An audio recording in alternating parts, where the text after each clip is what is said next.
Selamat datang kembali di perkuliahan Bisnis Analitik. Nah, kali ini kita akan memasuki chapter 4, di mana kita akan belajar mengenai kausalisasi. Nah, sekedar review, di chapter 1 itu kita sudah belajar tentang inference, ya, di mana di situ kita juga belajar mengenai one proportion test di suatu populasi, ya, di mana variabel-variabel yang dicatat di populasi itu adalah variabel-variabel categorical. Nah, kemudian di chapter 2 kita belajar tentang generalization dan sekaligus kita juga belajar tentang ini, one mean test in a population, di mana variabel-variabel yang dicatat di situ adalah variabel-variabel yang kuantitatif. Kemudian di chapter 3 kita sudah belajar tentang estimation, atau dengan kata lain kita belajar bagaimana mengestimasi confidence interval untuk proportion dan untuk mean dari suatu populasi.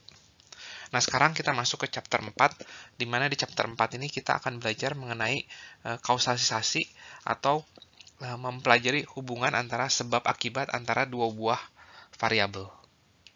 Apa itu kausalisasi atau causation? Nah, causation itu simpelnya itu adalah ini, cause and effect relationship. Jadi adalah sebuah relasi sebab akibat antara dua buah variabel. Nah, contoh misalkan ada satu objek penelitian. Nah, kita bisa meneliti dari suatu objek itu apakah dia merokok atau tidak, dan kemudian apakah dia menderita kanker paru-paru, iya atau tidak. Jadi, kedua variabelnya adalah keduanya variabel categorical. Nah, kemudian contoh kedua, misalkan ada suatu siswa, ya, jadi di masa bukan pandemik, internet usage-nya itu berapa, tapi di masa pandemik internet usage-nya itu berapa. Berarti ini kan categorical, ini categorical. Nah, ini categorical, jadi masa pandemik atau masa bukan pandemik. Terus kalau internet usage-nya itu berarti kita bisa anggap dia sebagai variabel kuantitatif, yaitu adalah berapa megabyte atau berapa gigabyte yang biasa dia pakai. Kemudian contoh ketiga, yaitu adalah aspirin dan heart attack. Ini adalah suatu penelitian beneran juga. Jadi ada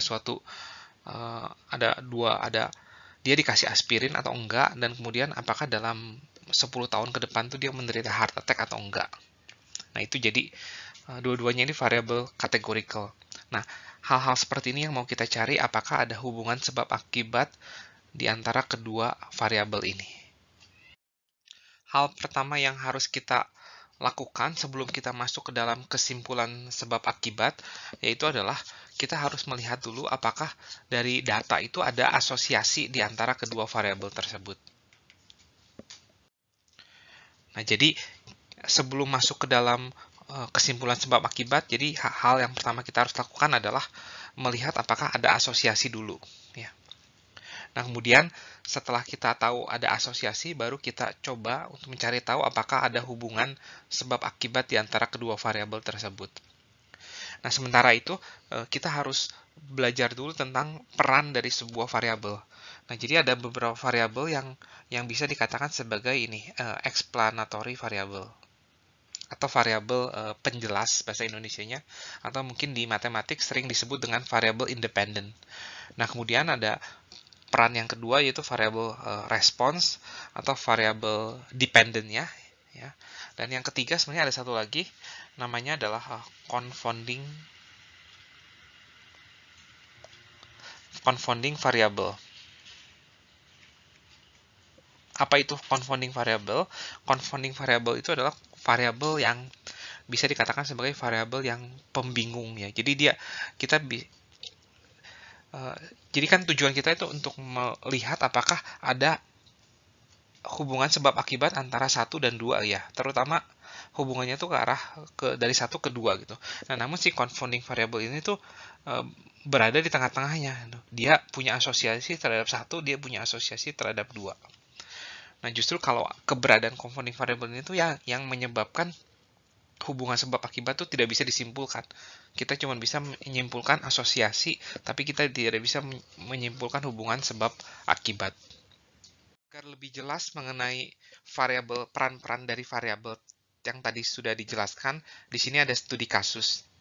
Dan studi kasus ini adalah mengenai apakah ada hubungan atau ada hubungan sebab akibat dari nearsightedness dan night light, ya. nearsightedness itu adalah rabun jauh, sementara night light itu adalah lampu yang dipakai ketika tidur. Nah, ini adalah sebuah studi beneran yang pada tahun 1999. Nah, jadi si Quinn ini melakukan wawancara terhadap orang tua yang terlihat di sebuah klinik mata ya. Jadi di sebuah klinik mata. Jadi mungkin kalau di luar negeri, walaupun si anak dari si parents ini tuh nggak sakit, tapi biasanya selalu sering dibawa ke klinik mata untuk dicek sih. Jadi bukan berarti dibawa ke klinik mata itu tuh sakit. Nah, kemudian si Queen ini menginterview orang tua tersebut. Dia ditanyakan apakah ketika si anaknya waktu kecil dia tuh tidurnya tuh pakai lampu yang cukup terang nggak, artinya room light, atau lampu yang cukup redup atau night light, atau bener-bener nggak pakai lampu sama sekali gitu. Nah, kemudian pertanyaan kedua yang diajukan tuh apakah si anak yang sedang diperiksa di klinik tersebut itu mengalami rabun jauh atau normal.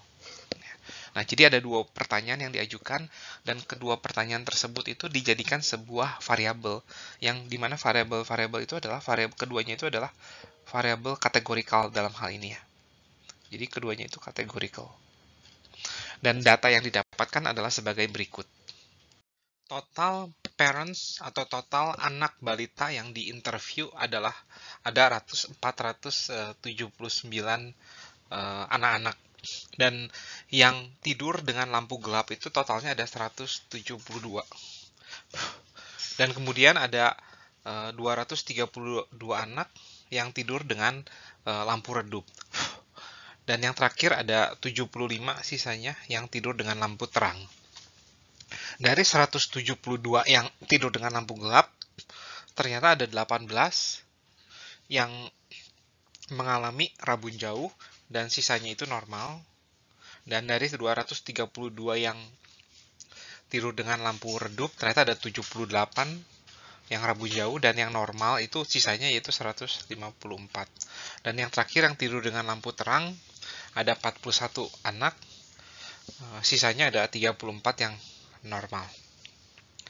Nah, jadi secara total ada 137 anak yang mengalami rabun jauh, dan ada 342 anak yang matanya normal.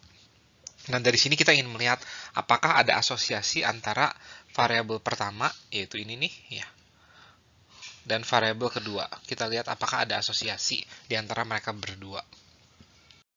Nah, bagaimana caranya untuk melihat apakah ada asosiasi di antara kedua variabel ini? Biasanya yang kita lihat itu bukanlah jumlah dari datanya, tetapi yang kita lihat itu adalah proporsinya. Nah, di sini kita lihat bahwa untuk anak-anak yang tidur dengan lampu gelap, 18 dari 172 ini mengalami rabun jauh. Itu artinya ada 10,5% ya. Dari mana 10,5%? Itu dari 18 dibagi 172 dikali 100%. Nah, kemudian yang tidur dengan lampu redup ada 78 per 232 nih. Ya, dikali 100%, itu hasilnya itu adalah 33,6%. Dan yang terakhir, yang tidur dengan lampu terang ada 41 per 75 dikali 100%, yaitu adalah 54,7%. Nah, di sini terlihat bahwa ketika lampu yang digunakan untuk tidur itu semakin lama semakin terang, ternyata proporsi mengalami rabun jauhnya semakin lama semakin tinggi ya di sini. Nah, jadi di sini terlihat bahwa secara sekilas sudah ada asosiasi di antara variabel lampu yang digunakan dengan peluang si anak tersebut mengalami rabun jauh atau enggak ya. Jadi di sini terlihat ada asosiasi.